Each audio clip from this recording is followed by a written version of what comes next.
Kita ulang kembali sejumlah berita pilihan dari Bali. Seorang pekerja migran Indonesia asal Bangli terlantar di Turki karena sakit parah dan tidak bisa pulang ke Bali.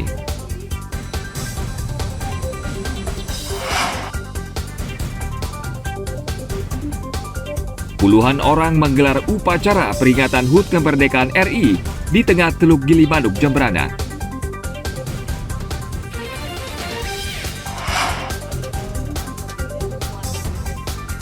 Kasus guru wanita ditembak di Jalan Ayunan Abian Semal Badung mewarnai rangkuman aneka peristiwa sepekan.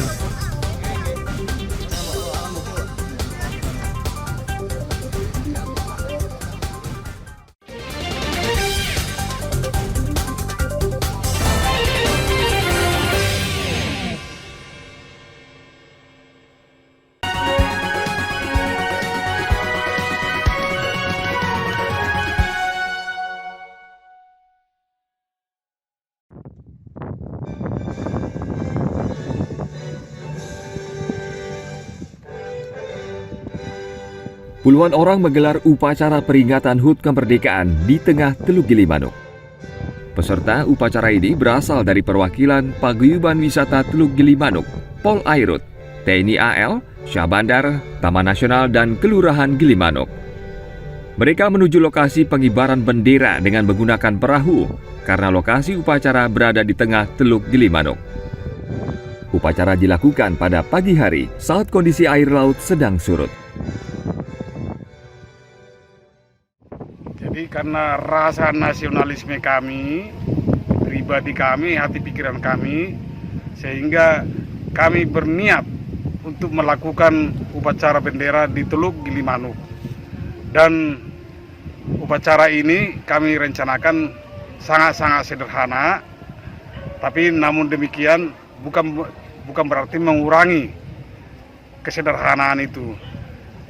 Dan setelah selesai upacara ini, kami akan membawa semua masyarakat yang ikut apel itu untuk kami bawa keliling Teluk Gilimanuk, Pulau Kalong, Pulau Burung, dan akan kami perkenalkan bahwa ini adalah kawasan wisata, dan di sini sangat indah sekali mangrove dan habitat-habitat yang ada di Teluk Gilimanuk ini.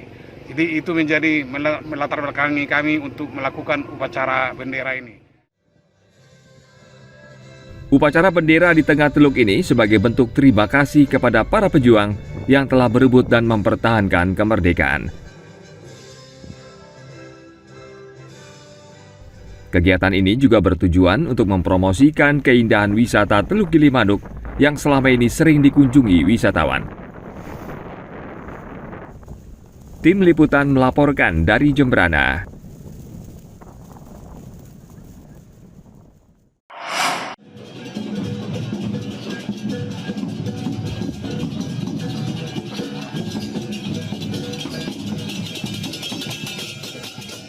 Masyarakat Ubud menggelar parade budaya serangkaian HUT kemerdekaan Indonesia.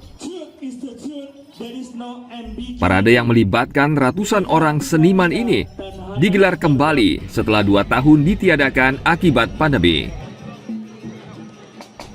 Kegiatan ini melibatkan anggota Sanggar Seni dan Seketruna semua Banjar di Kelurahan Ubud. Pawai dimulai dari kawasan Campuan menuju Catuspata Ubud sepanjang 1,5 km. Parade diakhiri dengan atraksi seni dari setiap kelompok peserta.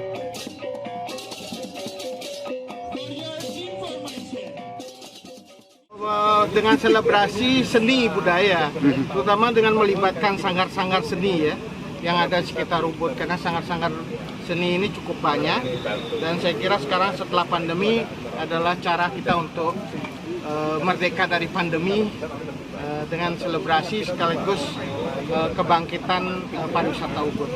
Tapi optimisme itu terkait dengan kebangkitan kondisi sekarang kita nih, Ki? Saya kira kebangkitan pariwisata Bali akan kita dapatkan kalau kita bisa mengendalikan juga pandemi ya.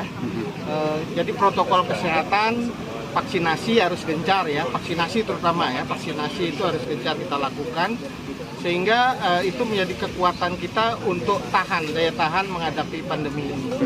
Dan tentu ditambah lagi dengan masyarakat sekarang ini dengan kreatif menyongsong bangkitnya pariwisata Bali dengan berbagai kegiatan seni dan budaya yang menarik perhatian.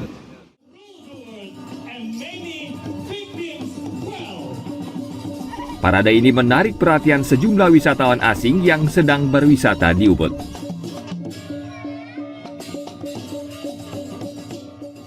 We here come to see your celebration.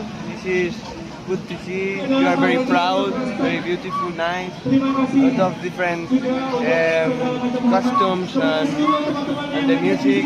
It's a really nice day here. Yeah, we like it. I come from Spain, but I'm Mexican, and I also love it. I love the music. I love all the dresses and the hair, the earrings, everything. I think it's very beautiful, and yeah, I'm enjoying a lot here in Bali.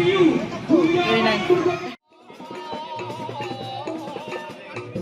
Dengan melandainya kasus COVID-19, kunjungan wisatawan ke Ubud diharapkan akan terus meningkat.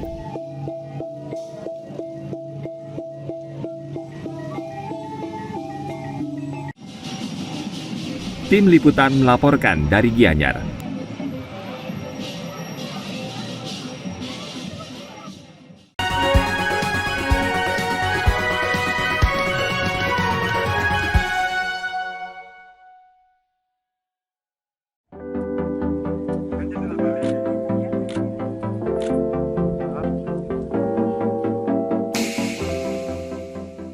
Objek wisata di Bali terus berinovasi untuk menarik kunjungan wisatawan.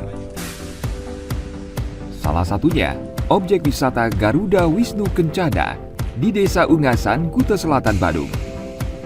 Tempat ini menawarkan sensasi melihat pemandangan Bali dari ketinggian 88 meter. Sebelum naik ke lantai 23, pengunjung harus membeli paket khusus. Jumlah pengunjung yang bisa naik maksimal 15 orang setiap 30 menit sekali. Selama berada di lantai 23, wisatawan bisa melihat keindahan Pulau Bali dari ketinggian. Wisatawan juga mendapat penjelasan tentang sejarah patung GWK yang menjadi patung terbesar di dunia.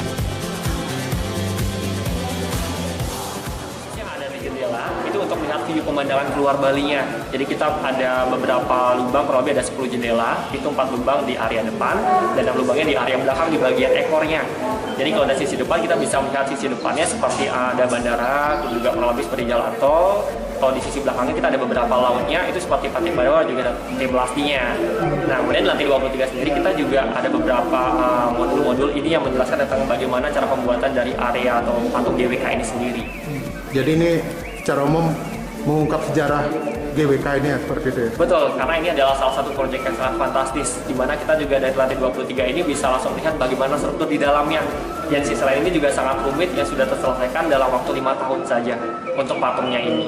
Ini karena tempatnya di ketinggian, ada batasan orang nggak untuk yang naik di tempat ini maksimal berapa orang? Ya, lebih tepatnya kita memang untuk satu kali tour setiap 30 menitnya maksimal hanya 15 orang saja. Itu kan lebih tepatnya supaya nanti fokusnya bisa lebih, turnya bisa lebih fokus lagi, di sisi lain juga supaya tidak begitu ramai di dalamnya. Jadi untuk suasana tentram juga akan lebih dapat nanti untuk melihat pemandangannya dan juga foto-fotonya nanti tidak begitu padat di dalamnya. 2 tahun yang lalu sebelum pandemi kami sudah ke sini, tapi belum begitu selesai. Apalagi yang ini yang towernya ini ya. Nah sekarang kami dengar ini towernya sudah bisa makanya kami ke sini. Towernya sudah bisa kita nikmati lah istilahnya ya. Artinya memang sengaja Bu ya? Sengaja ya. Kita kan terus mengikuti perkembangan GWK ini. Nanti kedepannya wacananya tadi kan kita sudah lihat di bawah itu kan bakal ada waterboom dan lain-lain kan. Nanti kemungkinan beberapa tahun ke depan kalau saya ada kesempatan di Bali lagi, nanti kita pasti kesini lagi lihat progresnya sampai di mana.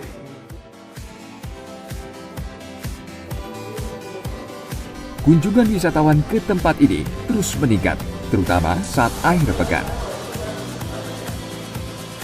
Objek wisata ini akan menjadi lokasi yang didatangi para pemimpin negara saat KTT G20 di Bali November mendatang. Tim Liputan melaporkan dari Bandung.